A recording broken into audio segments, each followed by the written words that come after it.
The massive conference room aboard the Galactic Council's flagship hummed with alien laughter. Commander Zektar of the Kron Empire stood at the center, his four arms crossed over his crystalline chest as he projected holographic images of Earth's military forces. "Look at them," Zektar said, his voice dripping with amusement. "They still use chemical propulsion for their spacecraft.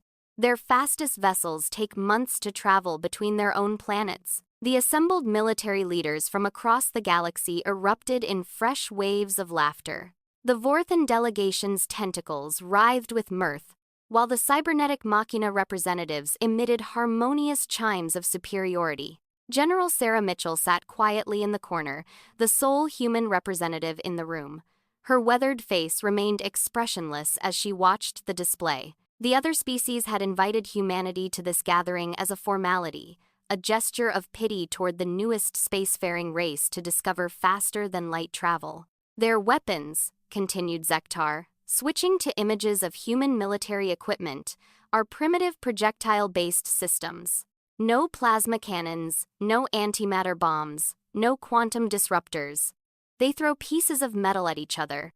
Ambassador Thrix of the Celestial Hegemony floated forward, her ethereal form shimmering. "Perhaps we should establish a protectorate over their system. For their own safety, of course. Such a primitive species could hurt themselves playing with technologies beyond their understanding."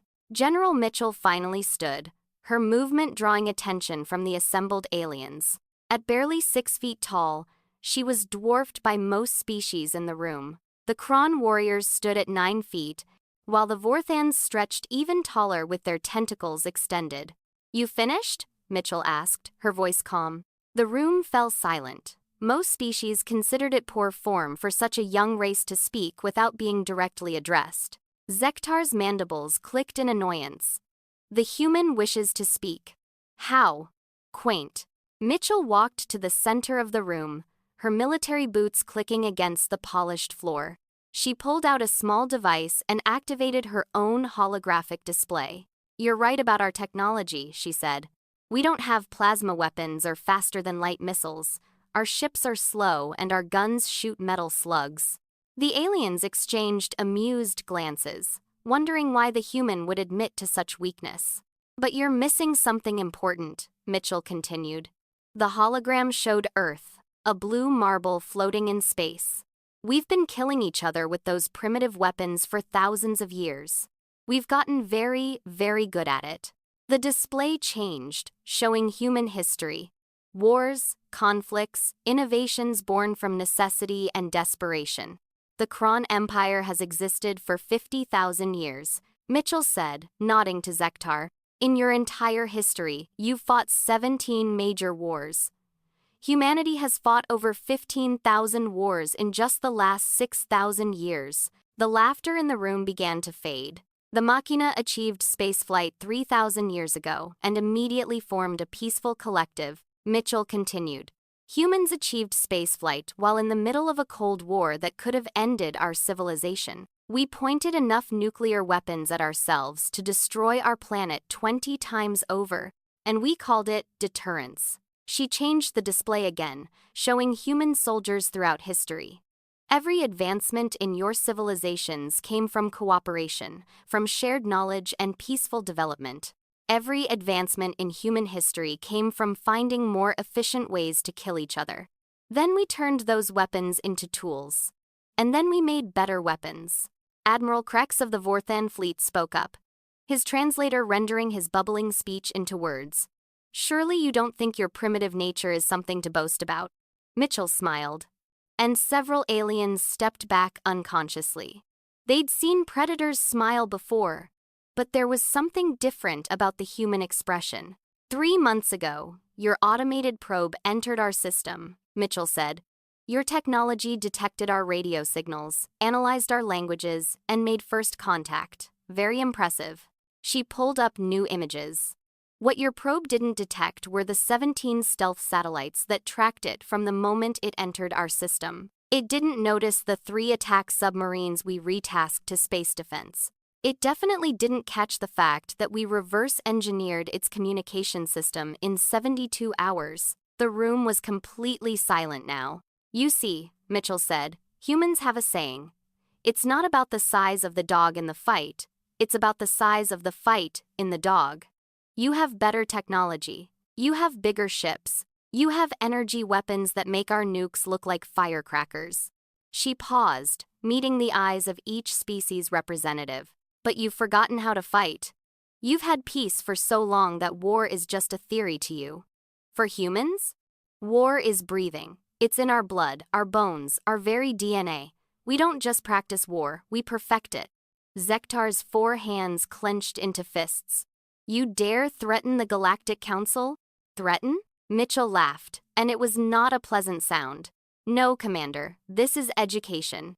You invited us here to laugh at the primitive humans. I'm explaining why that's a mistake. She brought up one final image, a map of human space, showing the colonies and outposts humanity had established in just 50 years since achieving faster-than-light travel. We spread faster than any species in Council history, not because our technology is better, but because we're used to hostile environments.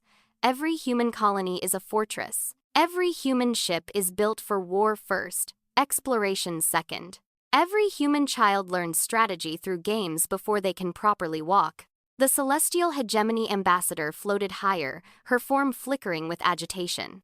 The Council maintains peace through superior firepower. No species would dare. No species has been desperate enough, Mitchell interrupted. No species has been forged in the kind of crucible that created humanity. You achieved space travel and found friends. We achieved space travel and found we were alone. Do you know what humans do when we're alone and threatened? She let the question hang in the air. We get creative, we get desperate, and we get mean. The display showed human military doctrine, adaptation strategies, and guerrilla warfare tactics that had been refined over millennia. Your plasma cannons are powered by exotic matter that needs to be harvested from specific stellar phenomena, Mitchell said. Very efficient, very powerful. Do you know what powers human weapons? Chemistry. Basic elements we can find anywhere. We could lose 90% of our infrastructure and still keep fighting. Can you say the same? Zektar stepped forward, towering over Mitchell. You speak boldly for a race that could be eliminated with a single fleet action. Mitchell didn't step back. Maybe. But let me tell you what would happen first. The moment your fleet entered our system, every human in the galaxy would know. Not because of our technology, but because we've been paranoid about alien invasion for centuries. We have contingency plans for contingency plans. She pulled up classified human military documents, causing several aliens to react with surprise that she would reveal such information. Operation Samson. In the event of overwhelming alien aggression, every human ship becomes a weapon. Not a military vessel, a weapon. We've rigged our civilian freighters with nuclear self-destructs. Our colony ships can be converted to kinetic kill vehicles with 6 hours' notice. Every space station is designed to be broken apart and turned into relativistic projectiles. The human general's voice grew harder. You could destroy Earth, yes.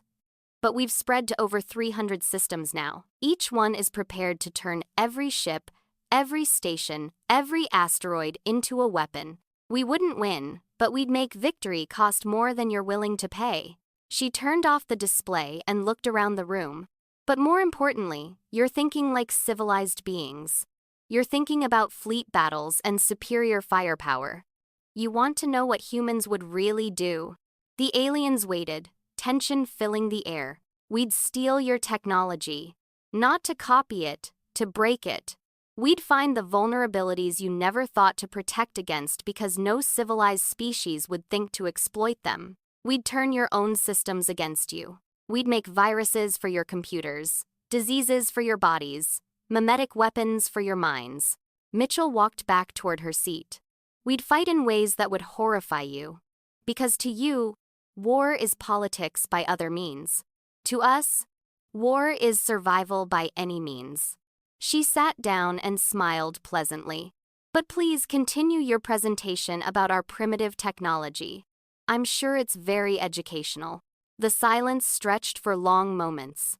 Finally, Zektar deactivated his holographic display. The other species representatives began murmuring among themselves, casting uncertain glances at the lone human. Admiral Krex was the first to speak. Perhaps we should discuss the terms of humanity's full membership in the Galactic Council. A wise suggestion. Ambassador Thrix added quickly. As fellow spacefaring races, we should work together for mutual benefit. Mitchell nodded graciously.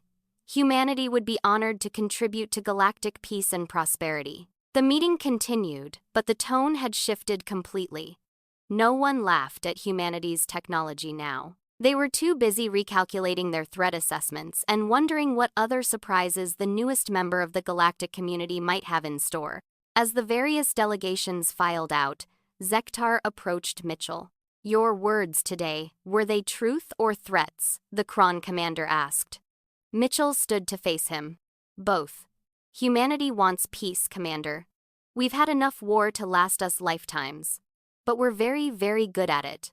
It's better for everyone if we focus that expertise on common threats rather than each other. Zektar studied her for a moment, then nodded slowly. I believe I understand. Your species evolved not in spite of your violent nature, but because of it. You weaponized evolution itself. Something like that, Mitchell agreed. We prefer to think of it as aggressive problem-solving. The commander's mandibles clicked in what might have been amusement. I think the galaxy has underestimated humanity. That's okay, Mitchell said. We're used to being underestimated. It's actually something of an advantage. As she left the conference room, General Mitchell allowed herself a small smile. The first phase was complete. The galaxy now knew that humanity, despite its primitive technology, was not to be trifled with. They'd established themselves as dangerous enough to respect but reasonable enough to work with. Back on Earth, the real preparations continued. Research teams worked around the clock reverse engineering alien technology. Military strategists updated their contingency plans with new information about potential threats. Colony ships were built with hidden weapons systems and redundant survival capabilities. Humanity had learned its greatest lesson long ago. In a universe full of unknowns, paranoia was just another word for preparation. And if there was one thing humans excelled at, it was preparing for the worst while hoping for the best. The galaxy had laughed at humanity's primitive technology. They wouldn't make that mistake again. But more importantly, they'd learned something crucial about the newest members of their community. Humans didn't need advanced technology to be dangerous. They'd been dangerous all along. Technology just made them more efficient at it. In the weeks that followed, several species quietly updated their diplomatic protocols regarding humanity. Trade agreements were offered with surprisingly favorable terms. Technology sharing programs were proposed. Defensive alliances were suggested. The Galactic Council had maintained peace through superior firepower for millennia. But now they faced something new. A species that had turned warfare into an art form, paranoia into a survival trait, and desperation into innovation. And perhaps most unsettling of all, these humans seemed genuinely friendly. They wanted peace, trade, cultural exchange. They sent their children to study at alien universities and invited other species to Earth. They shared their music, their art, their literature. But every species that visited human space noticed the same things. The way human ships were built with redundant systems that could serve military purposes. The way every human colony was positioned for maximum defensive advantage. The way human children played strategy games that would make seasoned military commanders pause in appreciation. Earth had joined the galactic community with a smile and an extended hand of friendship. But behind that smile was the accumulated experience of a species that had spent its entire existence preparing for threats, real and imagined. The galaxy had learned an important lesson. Never laugh at the primitive species. They might just be the most dangerous ones of all. 6 months after the Galactic Conference, the distress signal reached every corner of Council space simultaneously. The Nexus Station, a massive trading hub on the edge of known space, had gone dark. Last reports spoke of unknown attackers, ships that appeared from nowhere, and weapons that bypassed every known defense. Commander Zektar stood on the bridge of his flagship, the Pride of Kron, watching the assembled fleet. 47 of the most advanced warships in the galaxy, representing 12 different species. Enough firepower to crack a moon in half. Sir, the human vessel is requesting permission to join the fleet, his communications officer announced. On the view screen appeared the USS Vengeance, a human battleship that looked almost comically primitive next to the sleek alien vessels. Where the council ships were smooth and elegant, the human ship was all angles and armor plating, bristling with what looked like ancient projectile weapons. "This is Captain James Harrison," came the transmission. "We picked up the distress call. Request permission to assist." Zektar's first instinct was to refuse. What could one primitive human ship do that 47 advanced vessels couldn't? But he remembered General Mitchell's words from the conference. "Permission granted, Captain Harrison. Try to keep up." The fleet jumped to faster-than-light travel, arriving at the Nexus station in minutes. What they found made even veteran commanders pause. The station, large enough to house 30 million inhabitants, was surrounded by strange vessels. They were black, non-reflective, and seemed to shift and move in ways that hurt to look at directly. Debris from destroyed council ships floated everywhere. "By the void," breathed Admiral Krex. "The Revenants. They're real." The Revenants were legend, stories told to frighten young species. Interdimensional raiders that appeared without warning, took what they wanted, and vanished. Most council species had dismissed them as myth. "All ships, attack formation," Zektar commanded. "Full spread, maximum firepower." The council fleet opened fire. Plasma beams, antimatter torpedoes, quantum disruptors. The most advanced weapons in known space lashed out at the enemy vessels and passed right through them. The Revenant ships flickered, phased, and reappeared behind the council fleet. Their return fire was devastating. Where their weapons hit, ships didn't just explode, they ceased to exist, leaving holes in reality that hurt to perceive. "Shields are useless," someone screamed over comms. "They're hitting us in dimensions we can't even detect."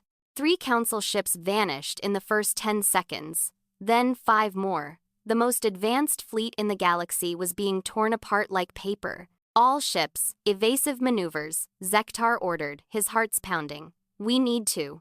"This is Captain Harrison. Get your ships back. We're going to try something stupid." The human ship accelerated forward, straight at the Revenant fleet.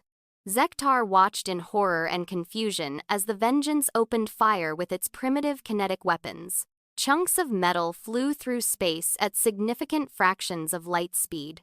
The projectiles passed through the Revenant ships just as the energy weapons had. But Harrison didn't stop firing. "Captain, your weapons are ineffective," Zektar transmitted. "Fall back. Not trying to hit them," Harrison replied. "Watch and learn." The human ship launched something else. Hundreds of small objects that scattered in all directions.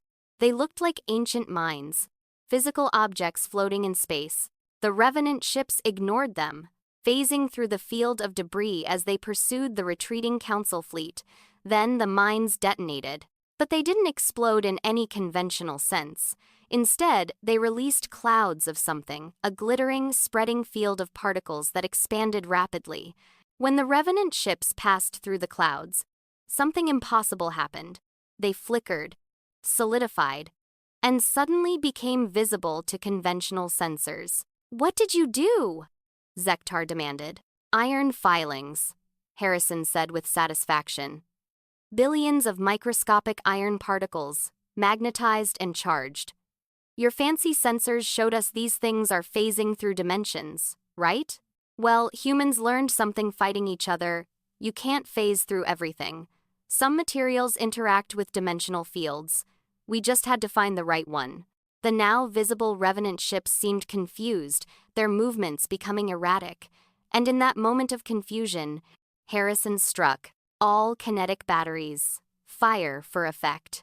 Target their phase generators, those crystalline structures on their hulls." The Vengeance erupted with firepower.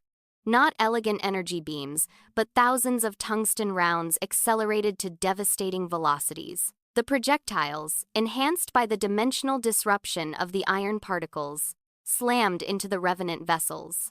The enemy ships, so used to being untouchable, had never developed heavy armor. They shattered like glass under the kinetic barrage. Council fleet, the enemy is vulnerable. Harrison broadcast. Hit them now. While they're solid, the alien commanders, to their credit, adapted quickly. Energy weapons that had been useless moments before now found their targets. Revenant ships burned and died in real space, unable to phase away. But the battle was far from over. More Revenant vessels poured from tiers in space itself, and these had learned. They avoided the iron cloud, phasing in and out of reality to attack from unexpected angles. "We need to board the station," Harrison said. "They're using it as an anchor point. Destroy their connection, and they can't bring reinforcements." "Board the station?" Admiral Krex was incredulous. "In the middle of a battle?" "Welcome to human warfare," Harrison replied. "We do things the hard way." Vengeance actual to Marine Commander. Operation Trojan Horse is go. What happened next would be studied in military academies for generations. The human ship launched what looked like escape pods directly at the station. The Revenants, focused on the larger threat, ignored them. Why worry about a few primitive escape pods when there was a battle to win? The pods crashed into the station's hull and immediately began cutting through. But they weren't escape pods, they were breach pods filled with human Marines in powered armor. Major Alexandra Chen led the assault, her squad spreading through the station's corridors with practiced efficiency. The Revenants inside were tall, ethereal beings that seemed to exist partially in multiple dimensions at once. Their personal weapons could phase through armor and walls alike. But humans had spent millennia perfecting close-quarters combat. The Marines used flashbang grenades modified with iron powder, disrupting the Revenants' phasing abilities. They set up crossfires in corridors, used the station's own structure as cover, and most importantly, they fought dirty. "Remember," Chen told her troops, "we're not here to fight fair. We're here to win." They used the station's life support systems against the invaders, venting atmosphere in some sections and overpressurizing others. They turned maintenance robots into improvised explosives. They used the station's own internal defenses, hacking systems that the Revenants had thought secure. Meanwhile, in space, the battle had become a brutal slugfest. The Council fleet had adapted to human tactics, using their energy weapons when the Revenants were solid and dodging when they phased. The Vengeance continued to seed space with iron clouds, creating zones where the enemy couldn't phase. But it was the human ship's next move that truly turned the tide. "All Council vessels, clear minimum safe distance from the station," Harrison ordered. "We're about to do something inadvisable." The USS Vengeance turned toward the station and accelerated. Not to attack range, but beyond. The human battleship was on a collision course. "Captain Harrison, what are you doing?" Zektar demanded. "Old human tactic," Harrison replied calmly. "When you can't beat them with superior firepower, you ram them." The Vengeance struck the station at a significant fraction of light speed. But at the last moment, the ship's crew had abandoned it, launching in actual escape pods this time. The battleship itself had been turned into the largest kinetic weapon in the battle. The impact was catastrophic. The station's shields, designed to stop energy weapons, couldn't handle the sheer kinetic force. A huge section of the station crumpled, and with it, the dimensional anchors the Revenants had been using. The effect was immediate. Revenant ships throughout the battle space flickered and began to fade. Without their anchor, they couldn't maintain their presence in normal space. Some tried to flee back through their dimensional tiers, only to find them collapsing. Inside the station, Major Chen and her Marines pressed their advantage. They located the Revenant Command Center, where ethereal beings worked frantically at controls that seemed to exist in multiple dimensions simultaneously. "Surrender," Chen commanded, her weapon trained on what she hoped was the enemy commander. "Your anchor is destroyed. Your reinforcements are cut off. It's over." The lead Revenant turned to face her, its form shifting between states of matter. When it spoke, the words seemed to come from everywhere and nowhere at once. "You, primitives. You dare." "We dare," Chen confirmed, We've been daring since we came down from the trees. Now, are you going to surrender, or do we have to get creative? The Revenant studied her, perhaps seeing something in humanity that the council races had missed until recently. Here was a species that had turned limitation into strength, that had weaponized desperation itself. We yield, the Revenant said finally. We have underestimated this dimension's defenders. The battle was over. As council ships secured the area and rescued survivors, the full scope of what had happened became clear. A fleet of the most advanced ships in the galaxy had been helpless against an interdimensional threat. It had taken human creativity, recklessness, and willingness to sacrifice to win the day. Captain Harrison and his surviving crew were brought aboard Zektar's flagship. The human officer looked tired but satisfied. You destroyed your ship, Zektar said. It wasn't an accusation, just an observation. Ships can be replaced, Harrison replied. Lives can't. Well, most lives. We made sure everyone got to the escape pods first. Your tactics were unorthodox. Harrison grinned. You haven't seen anything yet. Wait until you see what we can do when we have time to actually plan. Around them, council technicians were studying the captured Revenant technology, while human engineers were already figuring out how to weaponize the iron particle discovery. The battle had been won, but more importantly, a partnership had been forged. Your General Mitchell was right, Zektar said after a moment. Humanity's strength isn't in your technology. It's in your way of thinking. We prefer to call it aggressive problem-solving, Harrison said, echoing Mitchell's words. When you can't match your enemy's strength, you find their weakness. When you can't find a weakness, you create one. The Kron commander looked at the human with new respect. The galaxy needs that kind of thinking. Good thing you've got us then, Harrison replied. Though I should warn you, we're just getting started.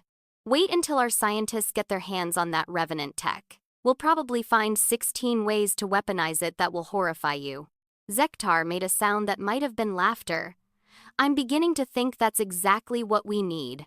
In the days that followed, the full report of the battle spread throughout council space. The Revenants, who had been considered an unstoppable force of nature, had been defeated by human marines with modified flashbangs and a captain willing to turn his ship into a battering ram. But perhaps the most significant outcome was the shift in how the galaxy viewed humanity. They were no longer the primitive newcomers to be protected or patronized. They were the species you called when conventional warfare failed. When you needed someone to think outside the box, to fight dirty, to find victory in the impossible. The Galactic Council had spent millennia perfecting the art of civilized warfare. Humanity had spent millennia perfecting the art of winning by any means necessary. And in a universe full of unknown threats, that kind of thinking was invaluable. As reconstruction of the Nexus station began, human and alien engineers worked side by side. The humans suggested improvements, hidden weapon emplacements, structural redundancies, escape systems that could double as assault craft. The kinds of modifications that only a perpetually paranoid species would think of.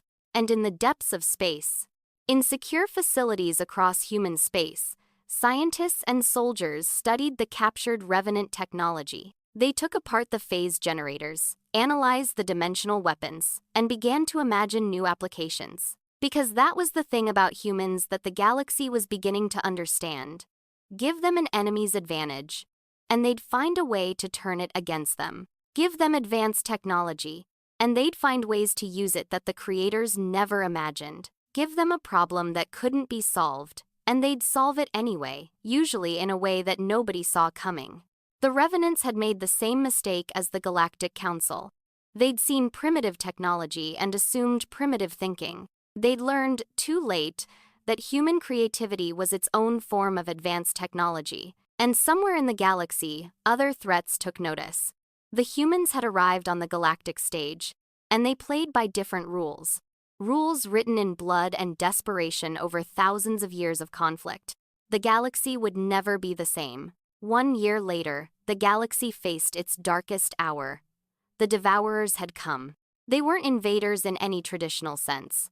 They were a force of entropy itself, a civilization that had long ago transcended physical form and now existed as pure hunger. They moved from galaxy to galaxy, consuming energy, matter, and even the fabric of space-time itself. The first systems to fall simply vanished. Not destroyed, not conquered, gone. As if they had never existed. Entire star systems were wiped from reality, leaving only voids that light itself seemed afraid to enter. The Galactic Council convened an emergency session on Haven Prime, the most fortified world in known space. Representatives from every member species gathered, fear evident in their various forms of expression. 27 systems gone in 3 weeks, Admiral Krex reported, his tentacles pale with stress. No survivors, no debris, no trace they ever existed. Our most advanced scouts can't even approach the void zones without beginning to dissolve. Commander Zektar stood at the tactical display, his 4 hands working desperately at the controls. Every defense we've tried has failed. Energy weapons are absorbed, kinetic weapons disappear before impact. Even our most advanced reality anchors can only slow them down. Ambassador Thrix of the Celestial Hegemony floated above the assembly, her form flickering with distress. Perhaps we should consider evacuation, flee to another galaxy before they consume this one. And go where? Asked the Machina Collective through their speaker unit. Records from consumed galaxies show the Devourers always follow. Running only delays the inevitable. It was then that General Mitchell spoke. She'd been promoted to Supreme Military Advisor for the Council, a position created specifically for her after the Revenant incident. "We're not running," she said simply. The room turned to her. The humans stood at the display, studying the pattern of destruction with the same calm intensity she'd shown at their first meeting. "General," with respect, Zektar began, "humanity's unconventional tactics won't work here. These aren't enemies you can outsmart or outfight. They're forces of nature." Mitchell smiled that predator's smile that had become famous across the galaxy. "Everything can be fought. You just have to find the right weapon." She activated her communicator. "Mitchell to all human forces. Execute Operation Last Stand. Authorization code. Prometheus Unbound." Across human space, things began to move. Ships launched from hidden bases. Weapons that violated 17 different council treaties were brought online, and most disturbingly, human colonies began evacuating their children and non-combatants. "What are you doing?" Ambassador Thrix demanded. "What humans do best," Mitchell replied. "We're getting desperate. And when humans get desperate, we get mean." The first phase of the human plan became apparent when a fleet of modified cargo haulers jumped into the void zone where the Devourers were feeding. The Council watched in horror as the human ships were immediately caught in the entropic field and began to dissolve. "You're sending your people to die for nothing," Krex protested. "Watch," Mitchell said coldly. The cargo haulers exploded, not with conventional weapons but with something else. The detonations released clouds of exotic matter, the same iron particles that had worked on the Revenants, but modified with captured interdimensional technology and something else, something that made Council scientists step back from their sensors. "Is that," one of them began. "Compressed strange matter," Mitchell confirmed. "Normally, it would convert everything it touches into more strange matter. We've modified it to only react with specific energy signatures. Specifically, the ones the Devourers emit." The effect was immediate and terrifying. Where the strange matter touched the Devourer's entropic field, it began to crystallize. The beings of pure hunger suddenly had physical form, and that form was spreading like an infection. The Devourers recoiled, their first reaction to anything in eons. But the humans weren't done. Phase 2 began as hundreds of human ships jumped directly into the void zones. These weren't military vessels. They were civilian ships, freighters, even pleasure yachts. All of them had been converted into weapons. "You're sacrificing your entire fleet," Zektar said, unable to hide his horror. "Not sacrificing," Mitchell corrected. "Investing." Each ship carried human volunteers who knew they weren't coming back. As their vessels dissolved in the entropic field, they activated their payloads.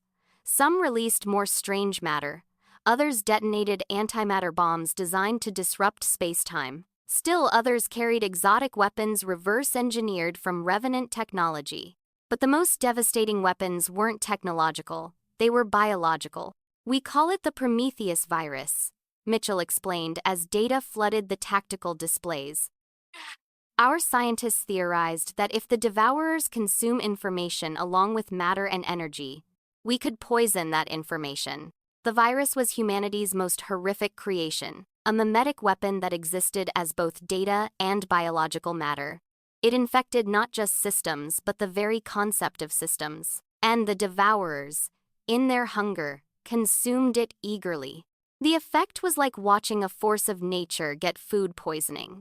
The smooth, inexorable advance of the void zones became erratic. The Devourers' perfect unity fractured as the virus spread through their collective consciousness, introducing concepts they'd never encountered: doubt, fear, and most devastatingly, individuality. "My God," breathed one of the council observers, "they're turning on each other." Parts of the Devourer collective, infected with human concepts of self-preservation, began consuming other parts.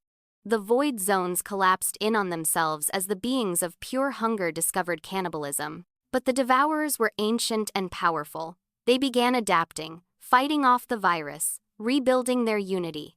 The human assault had hurt them but not stopped them. That's when General Mitchell revealed Phase 3. All human colonies, execute final protocol. "It's been an honor serving with you." Across human space, on 300 worlds, human colonists activated devices they'd hoped never to use. Reality anchors reversed their function, becoming reality destroyers. Entire star systems began to implode, not into black holes but into something worse. Null zones where the laws of physics simply stopped. "You're destroying your own worlds," Thrix screamed. "To create a firebreak," Mitchell said, tears running down her face as she watched billions of humans die by their own choice. "The Devourers consume reality, so we're denying them reality to consume." The null zones spread, creating a barrier of absolute nothingness between the Devourers and the rest of the galaxy. Where the entropic force met the null zones, they found nothing to feed on. Worse, the null zones were growing, threatening to consume the Devourers themselves. For the first time in their existence, the Devourers faced starvation, but humanity wasn't done. As the alien representatives watched in stunned silence, human ships, military vessels this time, jumped directly into the Devourer collective. These ships carried humanity's most desperate weapon: volunteers who had been modified at the genetic level. "We call them Prometheus carriers," Mitchell explained. "Humans who have been altered to be irresistibly delicious to the Devourers, their bait." The Devourers, weakened by the virus and starving from the null zones, couldn't resist. They consumed the human volunteers eagerly, and learned too late that the humans had turned themselves into living bombs. Not physical explosives, but something far worse: carriers of compressed human experience. Every war, every desperate moment, every act of creativity born from suffering, downloaded directly into the Devourer collective consciousness. The beings who had transcended physical existence, who had moved beyond emotion and individuality, were suddenly flooded with the entire weight of human history. They experienced death, not just cessation of function, but the human understanding of mortality. They felt fear, rage, love, hope, and most devastatingly, the will to survive at any cost. The Devourer collective shattered. Beings of pure hunger became individuals, each struggling with newfound emotions and desires. Some fled into deep space. Others turned on their fellows. Many simply ceased to function, overwhelmed by the concept of existence as humans understood it. Within hours, the unstoppable force that had consumed galaxies was reduced to scattered, confused entities fleeing in all directions. The immediate threat was over, but the cost was staggering. Humanity had sacrificed 300 colonies, over 15 billion lives, and most of their fleet. The null zones they'd created would take centuries to safely collapse, leaving vast areas of space inaccessible. As reports came in, the Galactic Council sat in stunned silence. Finally, Ambassador Thrix spoke. You genocided yourselves to save us. Mitchell shook her head. Not genocide. Sacrifice. There's a difference. But the cost was calculated, Mitchell interrupted. Every human who died today volunteered. They knew what they were doing. That's what you still don't understand about us. She brought up displays showing the human colonies that remained, already mobilizing to rebuild. You see monsters where we see heroes.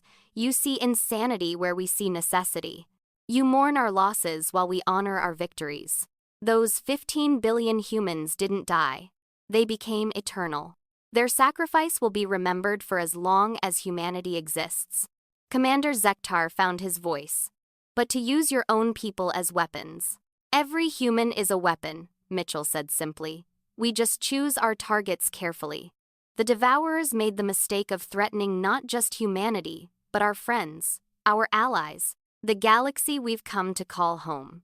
She looked around the room, meeting the eyes of every species representative. This is what we are. This is what we've always been. We're the species that will burn our own worlds to create a firebreak.